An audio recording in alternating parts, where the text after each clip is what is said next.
It was an utterly normal day for me. Well, actually, I'd gotten a parking ticket and a jury summons, so it was a pretty shitty day for me. However, neither of those would seem of any consequence when I got home at the end of it to find my computer infected. But maybe I'm going a little too fast. Let me take a step back and we'll start from when I returned from work that day. As always, the first thing I did was go through the mail. Feel free to imagine my aggravation at the summons here. It didn't help, either, that everything else was junk mail and bills. Whatever. Just one of life's many joys. Preferring to relax a bit before dealing with them, I went straight to my computer to do, well, nothing at all, just some browsing, check my email, etc. Doing nothing can be good for the soul. I noticed my computer running much slower than usual, though. Certainly slower than it was just yesterday. My first reaction was to look at my taskbar to see if my antivirus was updating or maybe Windows was downloading new features or something. You know, the usual culprits. But alas, no such luck. I tried to put up with the slow speeds for a while, just wanting to get a level head before I had to deal with troubleshooting this thing. Yet another nuisance on this day that seemed so ripe for them. Eventually my patience reached its limit, though. My attempts to relax at the terminal having crashed and burned, I went to address this problem now, determined to find a way to wind down if it killed me. Upon opening up my computer, a red flag raised. My hard drive had no free space left on it at all. To put things into perspective, I have a 1 terabyte internal hard drive with almost nothing on it. I got this computer from a friend of mine, much techier than I, and while I don't know nearly as much about computers as she, I know that a terabyte is a lot of space, and that my entire computer didn't even use 10% of it yesterday. Clearly, something was going on, and I suspected some kind of virus or malware. I've heard there are some out there that will create garbage data on your system, flooding it with pointless files just to fill it up and make it run slow. I'd always wondered what possible benefit there could be in this, but my friend told me there are some scammers who will infect you with one of these viruses, then try to charge you a fee to clean and speed up your PC. Fortunately, I hadn't received any such contact. Yet. Still, my suspicions seemed grounded. I gave up and performed a scan with my antivirus program. A full scan. Sure, one might think a quick scan would be faster, but if it didn't turn up anything and I was then forced to do a full scan afterwards, it would just wind up taking a little bit longer than if I went with the full scan from the start. Kind of a roundabout logic, but I just wanted to get this resolved so that I could finally just relax at my computer.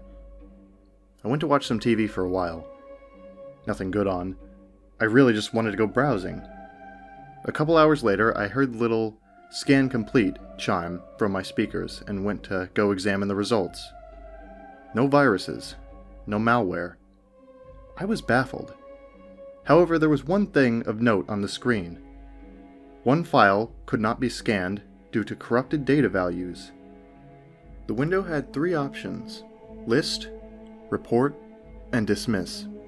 I clicked List to see the details of the file, and it showed a file made up of a bunch of square box characters. Square square square square square .anima was the file name. This was no file that I had put there, and I'm sure it wasn't there before. I'd never installed any kind of language extensions on my computer, so the file name was written in characters from some other language. Maybe Japanese or Arabic or something. I'd also never heard of the .anima file type, but that could wait. The file location was listed in some secluded subfolder of System32. That's where viruses like to hide out, right? I made my way to the folder and examined the file. As expected, it read as an unknown file type. My computer didn't know what program would open it. Not that I had any plans of doing so just yet. Besides, what surprised me more was the file size. Or rather, the lack of one. There was no file size listed. That is, it was just a garbled mess of text, if you could call it that. It looked like some sort of glitch, but maybe they were just some weird kind of special characters. I'd seen people make signature art using what looked like garbled messes of text before. One of the first things I learned about computers was that a computer does what you tell it to, not what you want it to. That is, everything happens for a reason. Someone had to program this behavior, make it display like this. I didn't know what the file was, but I knew I didn't need it spamming up my system, as I was sure that it was doing. So of course, having found the little bugger, I immediately deleted it. All the problems went away. I was able to browse in peace once again. A traffic ticket was overturned and I managed to weasel out of my jury duty. That's what I'd like to say. Instead, a little Windows message popped up telling me that the file could not be deleted. Access was denied. There was no question at this point. Definitely some kind of virus. I tried and I tried, but nothing I did was able to get rid of the bugger. After 4 attempts, a second window appeared over the usual cannot delete message. This one was formatted like a Windows message, except that there was no title in the top bar of the window, and there was only one word of text. Stop. This was accompanied by 2 choices. Yes or no. I considered my options, but knowing that this was a virus and it wasn't willingly going to allow me to delete it, I chose yes. Thankfully, the window terminated as it should have, and I was back to the Explorer window. I decided to do some research, as I probably should have done before messing with the file at all, in retrospect. Putting up with the incredibly slow browsing speed, I ran a search for the file name by copying the characters. When that turned up nothing, I tried just searching for the .anima file type, which I'd never heard of. No results. Maybe this was some brand new kind of virus. Maybe the antivirus software just hadn't found a way to recognize it yet, and no one else online had encountered it thus far. Maybe I was its very first victim. I was outraged. This is just fucking perfect, I said to myself, spewing all sorts of vulgarities, the likes of which would have resulted in no less than a dozen slaps from even the saltiest of nuns. I didn't want to deal with this right now. I didn't want to deal with it ever, but I especially didn't want to deal with it now. I left the computer for a while after that to just find some other way to wind down. I wasn't that successful. The next day I was still pretty annoyed, but I was at least more level-headed than I was the day prior, and this was my weekend, so I would have plenty of time to figure this out. I called up the friend of mine whom I'd gotten the computer from, and she attested that she had no knowledge of any such file on it, nor of how it could have gotten there. She did offer to help me troubleshoot it, thankfully. After I told her all that I had done thus far, she seemed pretty convinced of my theory, that this was some brand new kind of virus without any currently known method of being dealt with. Unfortunately, she wasn't nearly skilled enough to try picking apart an unknown virus fresh off the market, so her help ended there. Great. With nothing left to do, I decided to experiment with the file. It took a full day to back up my important files on a separate drive, hopefully without the virus carrying over on them, and the following day I was able to start dealing with the thing. The file wasn't a standalone executable, or it would have run by itself when I double-clicked it. Having no knowledge of what program the file was intended to run with, I started cycling through all the programs on my computer, hoping to find something that would work.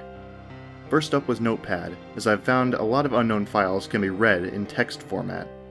This one turned up as a bunch of the missing character box symbols again, so it could be read as a text file, but it was all in another language.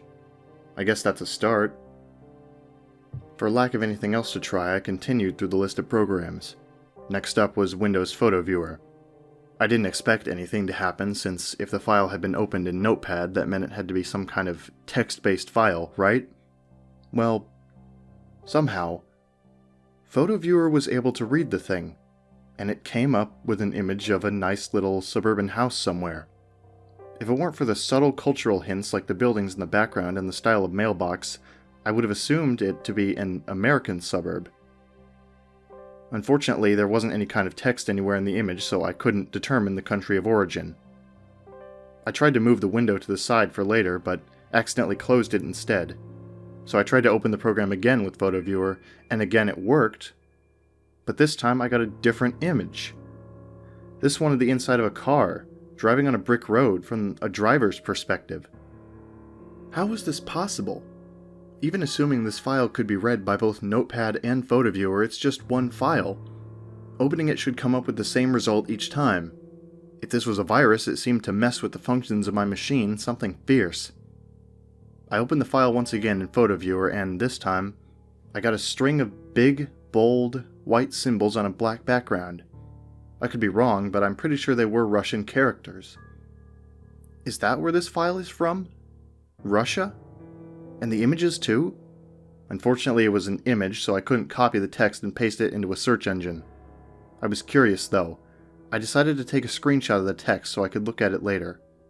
When print screen and MS Paint opened later, I tried to paste what I'd copied. But again, the image wasn't the same. This time it was a young woman, dressed in formal attire, looking at the camera expectantly. It was the craziest thing. Every time this file appeared on the screen, a new image. From there, I used the undo and redo keyboard commands to quickly erase and repaste the image over and over again. Every time it was something different. A grocery store, a theater, someone's living room, a man looking into a mirror, a pair of grave sites. After that, the next time I refreshed the image, I got this.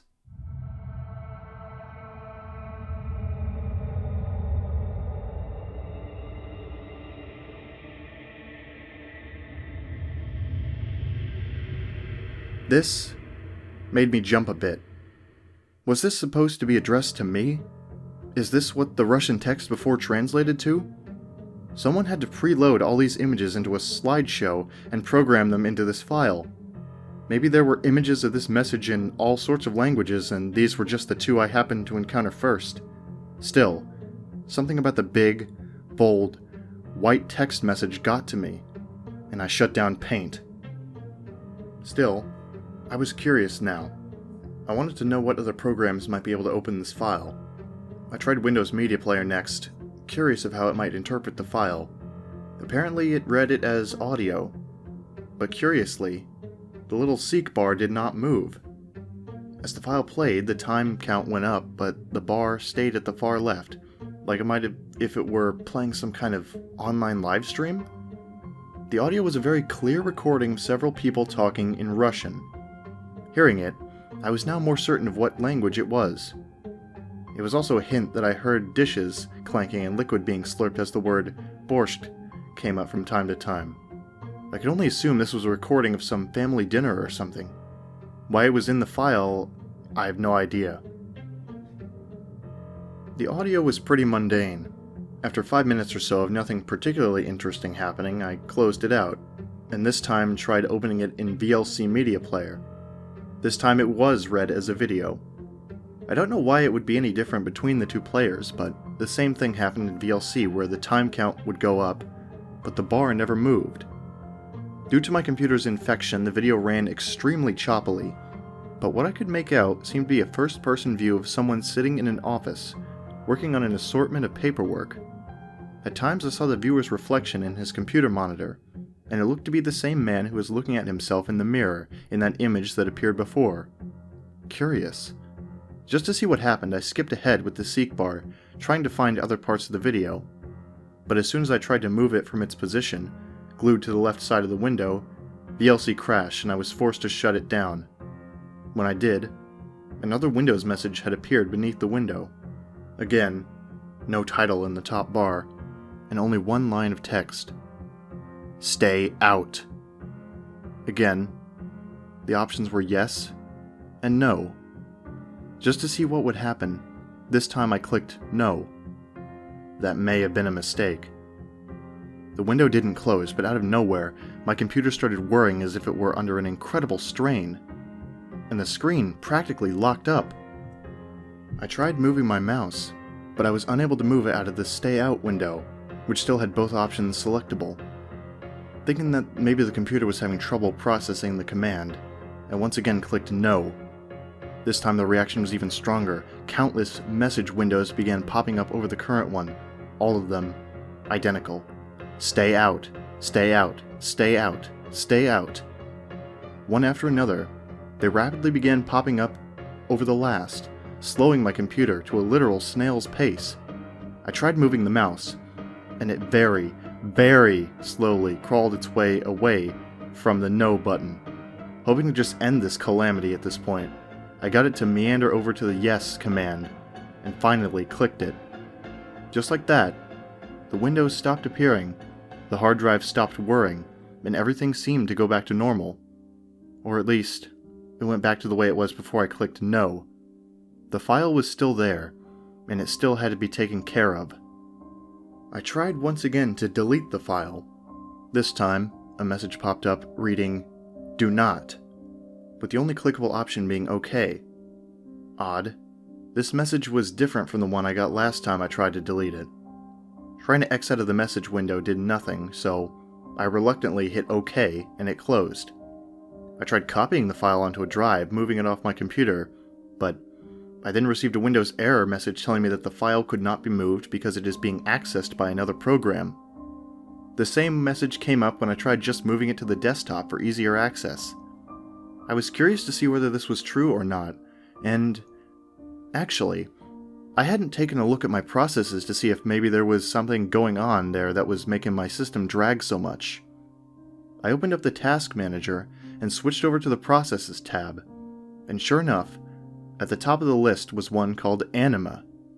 It was taking up almost the full 100% of my computer's processing power. Did that mean this file was not only occupying my whole hard drive but most of my RAM as well? How big was this thing? Without another thought, I chose to end the process. This resulted in another Windows message. No title. This one read, "Please, no." These titleless messages weren't written by any Pulitzer Prize winner, that's for sure. The clickable options were no and no. Again, unable to X out, I clicked one of the two no's, and the window closed. Underneath it, there was the typical Windows message asking me if I was sure I wanted to force end the process.